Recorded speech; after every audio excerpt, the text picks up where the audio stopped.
Rick Dior, and today we're going to look at the very old Gretsch Catalina Elite snare drum.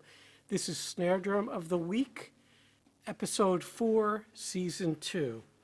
So I'm going to take this drum off of here. And this is a very, very inexpensive snare drum. I would think you could get one of these for under $100. It's one of the most inexpensive snare drums I own. It's a 12 by 5 inch drum, and it goes with this kit, which is a Catalina Elite drum kit, which has a 16 by 16 bass drum, which is stock. It wasn't cut down or anything. And then it has a 12 by 8 tom and a 14 by 14 floor tom.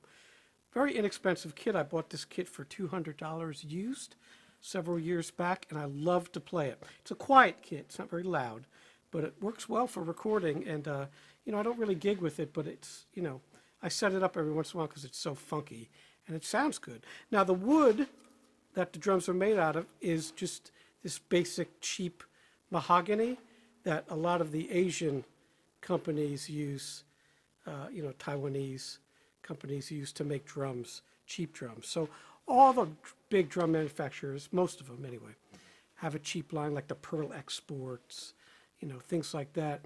Those would be made out of this mahogany. Okay, so very cheap. It gives the drums kind of a softer sound.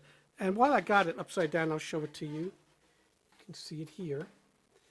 It's got very cheap snares. They say made in Taiwan on there. It's got the original bottom head. It looks like a 6-ply here, which would all be the same mahogany there. All right. And let's see how many lugs. 8 lugs, which is a lot for a 12-inch drum. This 12-inch drum has 6, but this is a snare drum. So I use this drum a lot. With this kit, I don't really use it other than that, but I think it sounds good. The snares don't get real tight. They don't sit great on there, but it ends up being kind of a loose sound. Good for close rolls.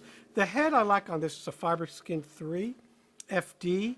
I've tried a lot of heads, but when I bought it used, this was on there. It sounded great. So I just kept it on there.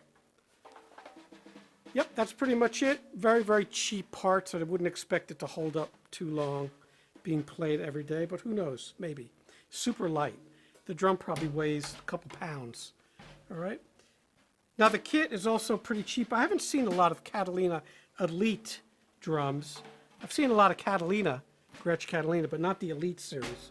So I think that only came out for a few years, maybe in the early 2000s.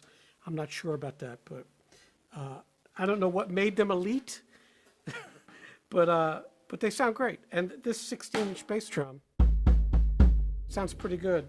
I have the original heads on that too. It's not on a riser, so the beater is hitting kind of above the center. All right, but that's about it. I like these drums. Like I said, I like to set them up every once in a while. Gives me a sort of a funky feel for these things. And this drum does work for backbeats.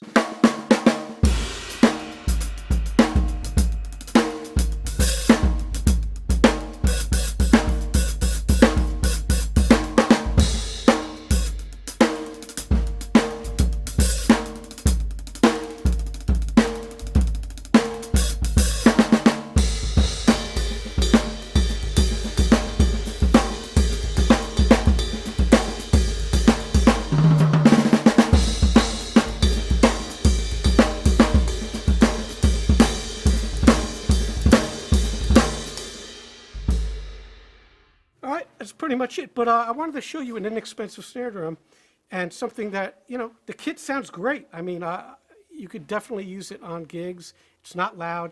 I did a video with this kit years ago, maybe 4 or 5 years ago. I think it was called Quiet Drum Sets or something. This is a very quiet drum set, owing to the softness of that wood.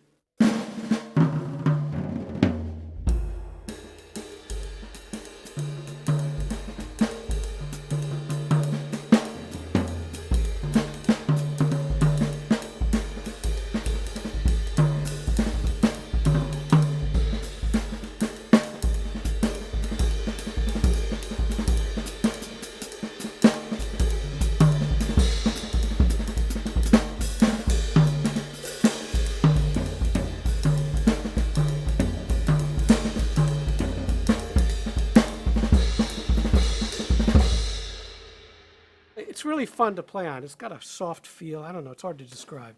They feel different than any other kit I've ever played on. Probably because they're just cheap. And all musicians have some cheap instruments, all the ones I know that they like. Bass players have cheap basses that they like. Guitar players have cheap guitars. Charlie Parker played on a plastic alto sax when he had pawned all his good instruments. There were recordings made with that. Still sounded great because it was Charlie Parker. Some of the trombonists in the orchestra have these plastic trombones they use on 4th of July that are red, white, and blue. They like those. So yeah, it doesn't really matter. If you play well, you can play on a piece of crap instrument. I once saw Elvin Jones do a clinic on these really crappy drums. I don't even know what they were, but they looked terrible. And he didn't care. He just played, and it was Elvin. You know, it just sounded great. So it's mostly the player. You can buy a $20,000 Craviato, you know, special gold-plated whatever, and still sound like crap if you can't play.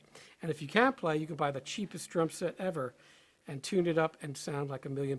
Okay, so that's just a lesson to you young folks out there. So I just wanted to show you this snare drum briefly. Every once in a while, I'll take out a real cheap drum and do something like this. I'll do the Sound King. I'll do some of the old Sunderland student drums and the Ludwig student drums eventually. So we'll play a little, and we'll see you soon.